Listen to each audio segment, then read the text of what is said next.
Sales Lead Dog Podcast, hosted by CRM technology and sales process expert Christopher Smith, talking with sales leaders that have separated themselves from the rest of the pack.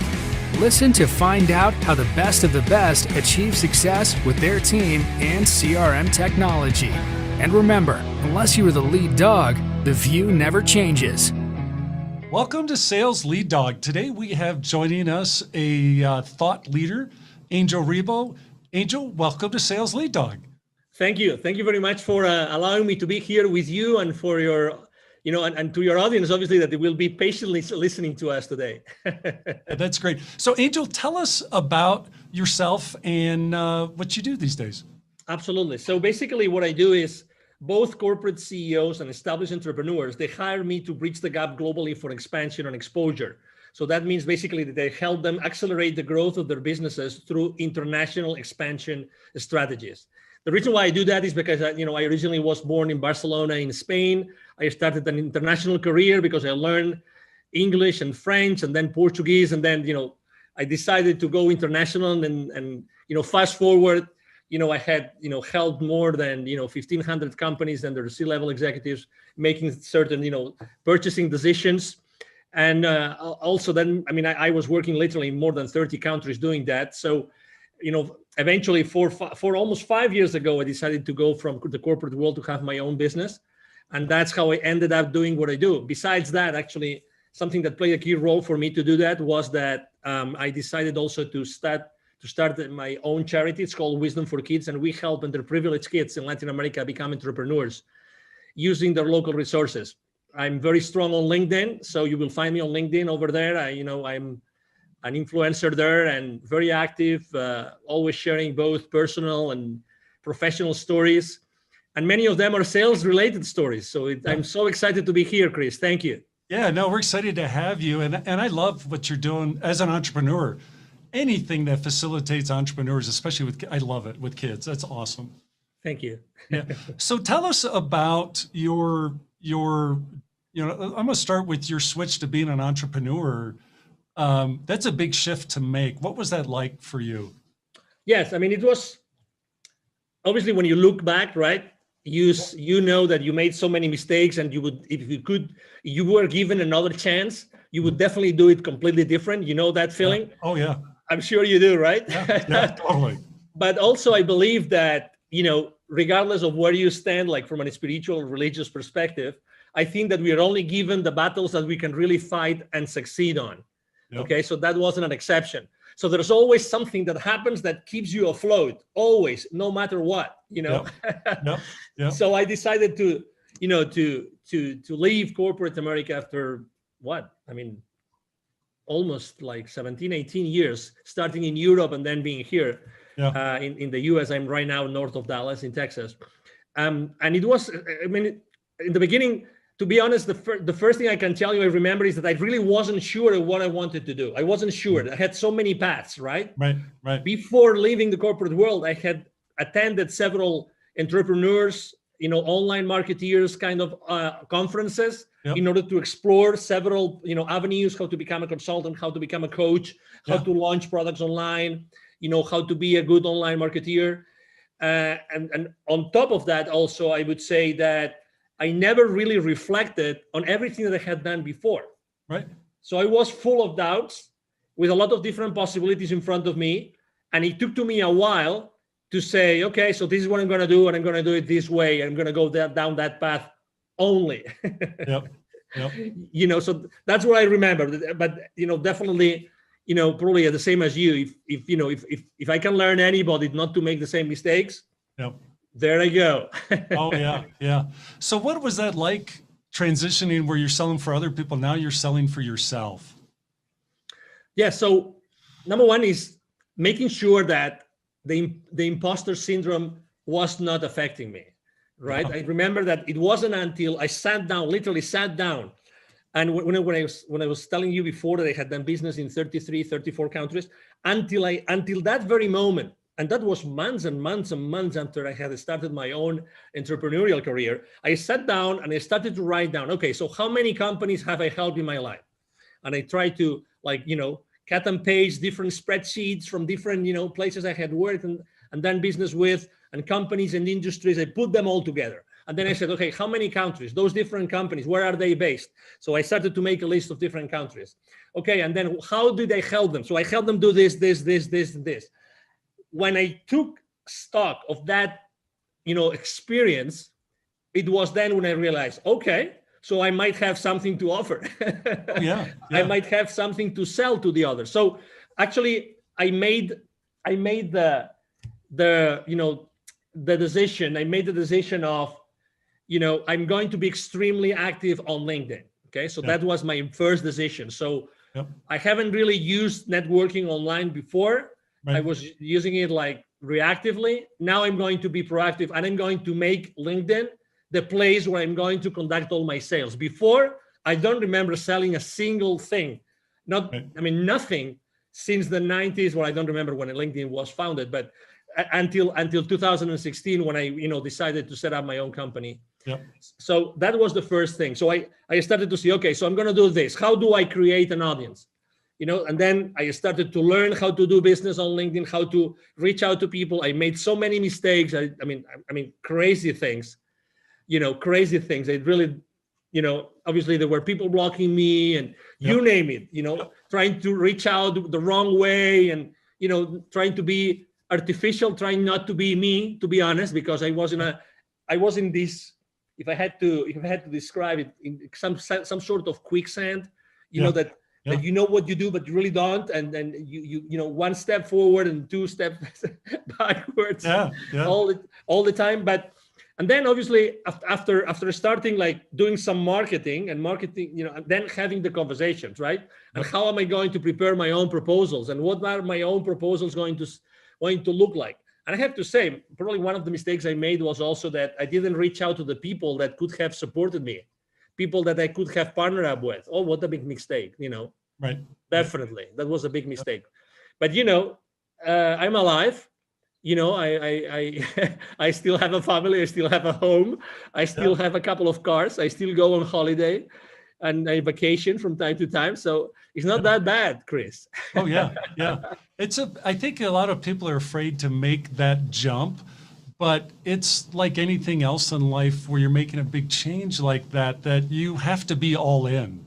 You have to be committed to it, and you have to be committed to success, which, for being a sales leader, for our listeners, they might not want to be an entrepreneur, but hey, that's like, hey, I want to make that transition into sales leadership, or maybe I want to go for that position at another firm that might be a much bigger role than I have today. What should they take from the lessons you've learned to motivate them to make that leap? Well, number one, whatever the route is that they pick is good. Okay, it's okay. So because we tend to be so hard on ourselves, oh my God. Okay, so whatever the decision you take is going to be the right one for you. Okay, so that's number one. Number two, if you decide to make that leap, that change, then I would say, just as you said, there's a mantra I use with all my clients all the time, which is take imperfect action now. Take imperfect action now. That's my favorite one. Yep. So I would say, there's no perfect path to where you want to go. Right. But the reality is that the sooner you make certain mistakes, the sooner you're going to get there. Oh, yeah. Yeah. So there's in the startup world, there's this concept called the minimum viable product. Yes. Okay. So any startup, when they're going to launch something, they say, okay, so what's the minimum value in the form of a service or a product I'm going to put together so that the market is going to react positively and they will start acquiring my services or my product, right? So this is so much more simple than what you think. You just have to reach out to the people that you already know, or the potential business partners, and go to them and say, hey, I just started. I just got out, the corporate world. I want to do this. Would you be willing just to have a coffee, over coffee conversation and tell me that makes sense? And if you would be willing to tell me your feedback about this, it's as simple as that. In a week, you can have 5, 10 conversations like that, Yep. and already know what makes sense and what doesn't make sense, and start having those conversations with potential clients.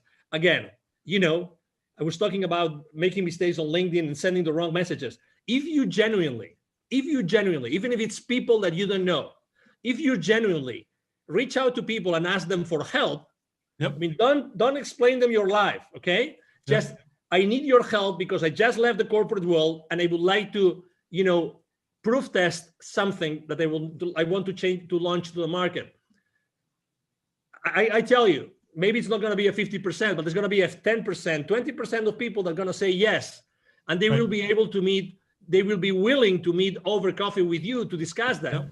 Yep. I mean, and the ones that have been there, the ones like you and me that we have been there, oh my God, do we want to help other people not to make the same mistakes? Oh yeah. Of course. Yeah. Of It's course so we want. important. Exactly. Yeah. Exactly. So, I think that's the most important thing. And again, you don't have to wait. I remember that one of my excuses was, we look for so many excuses. As soon as I left the corporate world, my company held me and put me, they gave me a very nice package and everything. Yep. And they gave me an outplacement company to work with, right? To find another job. Right. I remember being the only one, very high level executives on the same meeting, blah, blah, blah. I was the only one in the entire room that wanted to be an entrepreneur. Right. The only one, every single meeting. So I would have a meeting, 1 or 2 meetings per week with them, with other executives looking for a position. Yep. I was the only one that wanted to be an entrepreneur. The rest wanted to have another job, another gig, or another company, which is good. Again, it's good. It's perfect. And again, there's nothing wrong. But the sooner you start going down that path, yes, the better for you. Yes. Because you need reinforcement, and you need reinforcement, and you need to learn lessons. Nobody will learn their lessons. You need to be yourself in front of the reality that you're going to be, acting on. And the new reality is you before other companies that want or might want what you are going to offer to them. Yeah. And I liked your advice to work your network, seek out help, ask for help from people in your network to say, hey, I'm thinking about making this transition, be it, maybe it's a new job, maybe it's not, to be an entrepreneur, but there's still a lot of people that have done the same thing already that, that are say, hey, whatever you do, don't do this. I did that and it was a dismal failure. Try this instead. It's you can't buy that kind of help. Exactly. And also something else that I didn't mention, but something that would have helped me a lot is probably to ask for help, even to pay someone to coach me in that process. Yes. There's coaches out there. There's people that have done this. There's people that help you get from a position at the corporate towards becoming a successful entrepreneur. There's people doing that. Oh my God, I wish I had taken the decision. I had made the decision of having someone hire someone to do that for me. Honestly, the only resource which is scarce in our lives is time. That's the only one. It's time. We will always get money and anything else, but time goes by. So start asking for help. Hire someone that can help you bridge that gap. Bridge that gap to the first dollar, to the first purchase order. Have someone help you get there. And maybe the only piece of advice of who to hire. There's literally thousands of coaches out there that can help you do that, but look for someone that's made a lot of mistakes. Yeah, that's great. So when you're working with your clients, is there a common struggle or pain point that they have that hold them back from success? Yes. It's definitely, they don't feel comfortable selling. They know they have a value proposition. Some of them have a solution and there's a problem that exists. Others have a solution, but maybe the problem doesn't exist or it's not big enough. But it doesn't matter. That's why we are there to talk and we're there to discuss and how to make that value proposition really viable in the market. But still, I think that's the most important thing, to make sure that I help them do something that they're just feeling comfortable. Not everybody feels comfortable asking for the purchase order. And needless to say, not everybody knows how to go to the market, which is another thing, right? That's why I always say it's expansion and exposure. expansion and exposure. So expansion is developing business, but exposure means what are all those marketing tools, strategies, and tactics that are going to help you to get to that place, to get to these people that might hire you or buy your products. And that's what they have in common. Let me add something to this, if I may, Chris, which is obviously every time we talk right now, when I'm having this conversation with you, I'm attracting a specific kind of person, right? I'm attracting a specific kind of entrepreneur, a specific kind of C-level executive. I don't attract everybody. And that's okay. I know what I'm saying, and I'm being me, and I know that I'm going to attract certain persona or a certain avatar, and that's okay. The world is full of people that need my services, and it's the same with you, and it's the same with you, Chris, and it's the same with everybody that wants to go from corporate to becoming an entrepreneur. We are unique in our lives, we are unique in our experiences, and we are unique in the way that we can deliver that value to our potential clients. That's why we'll never, that's a conversation you've had probably hundreds, if not thousands of times. I remember when I was training my sales force, the new sales reps would come to me and say, hey, okay, so where am I going to find leads? Oh, that's an interesting conversation. So we would tell them, okay, so this is the source of leads, and I'm sure that your sales VP or your sales manager is going to give you a whole bunch of leads, and then there will always be someone in that sales training, someone raising their hands and saying, and what if I finish my list of leads and nobody has wanted to give me an appointment? I said, okay, that's interesting. I'm gonna do that myself. I'm gonna expose myself with you in front of the rest of the class, right? So if you ever finish all your lists of leads, I commit to you that I will be sitting down with you for an entire day, and we will both look for additional leads or list of leads online or in any other institutions that could provide you with potential clients of your business. Obviously, the message I was trying to convey is it that there are not enough leads or potential clients to you, or is it that maybe the work that you're doing is not good enough? Maybe the questions that you're asking, maybe the phone calls, maybe the places where you're looking, right? The reality is, Chris, that nobody ever came back to me, since the 90s, asking for lists of additional leads. Right. Nobody. So at the end of the day, obviously, we all have to learn somewhere, and we all have to start, with inside sales or whatever, or telemarketer, marketing, or whatever that is. What's your craziest sales story from your career? Well, there's plenty, but I have to say the one that I will never forget. So this is the deal, okay? So this is a multinational company. They're all over the world. What they do is they do electric motors. Okay, like all sizes. They're huge. Okay, they are originally from Brazil. Okay, and they were basically opening a huge. No, they had just acquired a new massive manufacturing plant in a specific place in Mexico. Okay, so the headquarters were using a specific technology, right? Which was actually the technology that I was representing. Okay, so I was covering the entire territory at that time, and I said, okay, wonderful. So we're just going to just acquire this company, so it's going to be an easy sale, right? So they just acquired this additional company here in Mexico. In Brazil, the standard technology is our technology, so it's going to be a piece of cake. Right. It's going to be a piece of cake, right? It's, they already know the advantages, blah, blah, blah, everything. All right. To make things worse, I'm originally from Spain. As I said before, I was in Mexico, and I was doing that. That wasn't a direct sale from me. So I was doing that indirectly through one of my business partners. Okay. One of my channel partners, to say it properly. All right. So I said, just go there, do all the groundwork, and then whenever you need me to, for the final stages of the negotiation, I show up. What was even worse was that the CEO and general manager of that company in Mexico, he was also from Spain. So I said, oh my God, we will be able to talk about soccer, and we will be able to have a nice meal together. And we will, so you name it. when you already have this image in your brain. Yeah. It's lining up. Everything's lining up. Exactly. Yeah. What are the chances of this Brazilian company buying a company in Mexico, and the CEO and GM, he's a Spaniard, right? Yeah.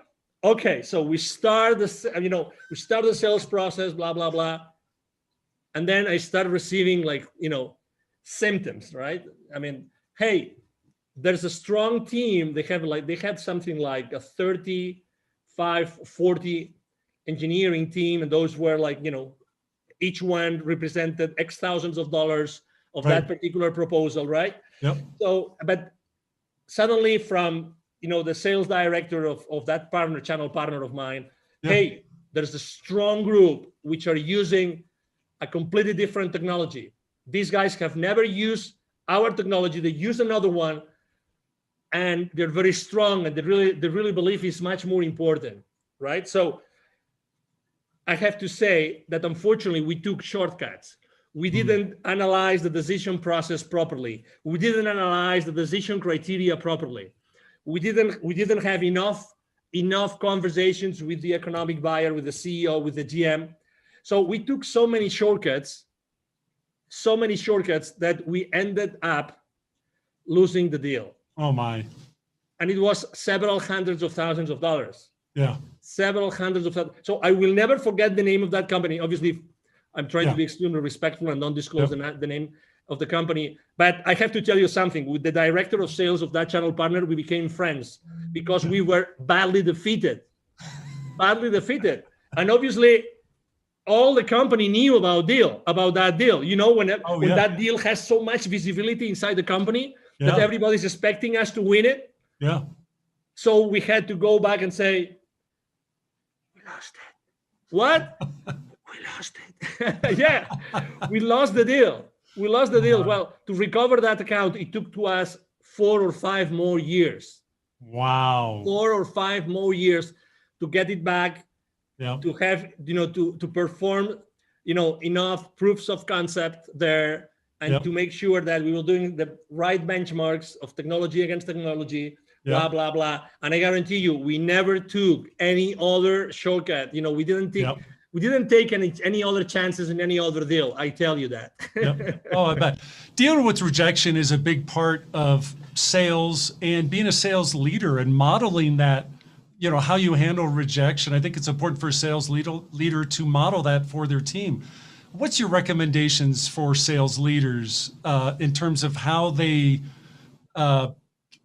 create the proper perspective in their sales team, especially the younger people that are getting started in sales? I would say number one is that for your potential clients, future clients, you call them suspects, leads, prospects, whatever, depending on the maturity, but their perspective is their reality. Don't forget that. Don't forget that. So your reality is not their reality. Okay. So that's the number one thing. So the number one thing I would like to say is, this is a marathon. Okay. So just you have to learn, and don't burn your bridges. It's a matter of time. You have to learn how to do this. This is as anything else, as playing tennis, as swimming, as driving, as anything else. This is a long run. Okay, so it's going to take some time for you to perfect whatever you want to do. And remember, be yourself all the time. That would be my second one. Be yourself. Don't pretend to be anybody else. It doesn't mean that you don't have to be mentored. You don't have to receive lessons. No. Okay, but be yourself, because if you're not yourself, you're going to be, sidetracked, whatever that is, and you're going to feel saying, I should have done what my gut feel was telling me. Okay, so just be there. And the third thing is always have the tough conversations. Don't hold anything to you. Always have those tough conversations. So what I'm trying to say is always make sure that whatever decision, whatever proposal you're making, whatever conversation, it's for the good of your client. Right. It's for the good of your client. Okay. So genuinely care about what is important for the client. Remember one thing, as I said before, perception is their reality. They want something, but you believe as a salesperson that they need something else. Right. Okay. So it's what they want. It's what they want. So remember, it's their reality. So you have to be there all the time. Okay. So those would be my, most important, pieces of advice. And again, you learn a lot. I mean, I learned from a desk making phone calls. That's how I learned. Yes. Yep. That's how I personally learned. I didn't even, it took to me more than a year to start making, sales appointments with the field reps, but it is what it is. It is, we have to learn, we have to make mistakes. You have to struggle. That's right. Yeah. So let's transfer our discussion here to talk about CRM. When it comes to CRM and your career in sales, did you love it or do you hate it? I loved it. And I loved it because it helped me structure myself and organize myself. The real, can I use a brand, or can I use I'd rather not. We try to stay away from that. And just talk in general terms. We don't want to. So there wasn't one over another. No, it's okay. So just going back in time in the late 90s, there was one system that was really like the number one that everybody would use, and everybody would use that one. I remember when the company was working with was over $1 billion in revenue, and they decided to buy that. Right, that was a multi-million-dollar deal that they had to invest on. I remember it was like a savior. I mean, I remember even though it was complicated, like lots of fields and things and interactions, it was like, oh my God, great. We have a way like to put all that information and to keep that information in at some place so that it's going to help me have a better possibility to follow up on those deals. Because at the end of the day, following up is everything. When every single industry says that the millions are in the follow-up, you bet. And CRMs really help you be organized. That's for me, that was, I remember my first time ever using that particular CRM. And I've always used different, after that, I use CRMs consistently. Yes. It's the peace of mind that you say. Again, a lot of people see it as a way to control, which I understand and which I agree. You need to control your sales force. You need to have some level of accountability with your sales force. I get that, but it's a help. It's something that's going to help you. It's part of your support system, and you need support systems to excel in sales. Yep. Yeah, I think it's a great tool for salespeople because everybody goes into slumps, and when that happens, the sales leader can use the information in CRM to say, hey, look, I see you're doing this here. Have you thought about maybe trying this? But if you don't have that information in CRM, how is the leader be able to coach effectively, because they have no insight as to what they've been doing or what's going on? Exactly. And, and to your point, some people don't like to be controlled. Some people feel like, I'm the top gun here. I don't need anybody to overlook what I'm doing. Right. With all due respect, we belong to an organization. That's right. The final goal of that organization is to pay back to the owners, to the investors, to pay back, to the shareholder, to give that additional value to the shareholders. They invested their money, they invested their time, they invested their wealth in making that company successful. You have a job because of them. So anything that you do, which is going against that contradicts that, I regret to say, it's not right. That's right. It's not right. The end goal of any organization is to increase shareholder value no matter what. And you as a salesperson, you have to be aware that every business decision that you make has an impact and a financial implication, has a financial implication in the company and in the profitability of the company. So you're part of that structure. I understand that you like to, sell big and close these big, massive deals and great revenue. But okay, so what are the implications of closing that deal? First, as I said before, for the client, is it going, because in the moment that you close a sale, remember, it's good for you because you get the revenue, but it's a problem in the financial statements, right? It's remember, you are a problem for your client until your client starts to recover the investment. Remember that. That's right. And it's the same for your company. So, okay, you get the revenue, but who has to fulfill that order? Your entire organization behind you has to fulfill the order. Did you take everything into consideration so that you will be able to profitably fulfill that order for your client? These are the kind of things that you have to take into consideration every time you close a sale. Yeah, I could not have said that better, Angel. That is so. Thank you. That's one of the discussions I love to have when we engage with a client is, okay, what happens when that deal's won? What is that being supported by your CRM? Is the information in your CRM to support the team that downstream that, as you said, they now have to take care of that customer. They have to own that relationship and make sure they achieve the ROI on their investment. So important. Absolutely. I mean, in all honesty, I mean, if we want to keep our teams accountable, I mean, we have to, and we want them, all of them, to be engaged, right? I mean, we have to educate them. I mean, very honestly, I mean, because you sell every single day. So I think that having those financial implications conversation is like the elephant in the room. Yes. It's like the elephant in the room. Who feels really comfortable? I mean, have you ever felt this? Let me ask you a question, Chris. Have you ever been in that situation in which you're trying to close a deal, you're in a negotiation table, and suddenly the CFO of your client shows up? Oh my God, you are with the fingers like this, cross fingers, saying, I pray to God that the questions from the CFO are not going to be that difficult, so I can still answer them, and they will still be interested in doing business with me. Yes. Because if we get into, if he pulls up his financial statements and he starts going on like, okay, so this and this and this and this, and he starts making these difficult questions. Oh my God, you might even have an MBA, but even if you have an MBA, how long ago did you forget all the financial principles? Oh yeah. That will eventually allow you to understand what the CFO is going to say, but you still want to win the PO, right? Yep.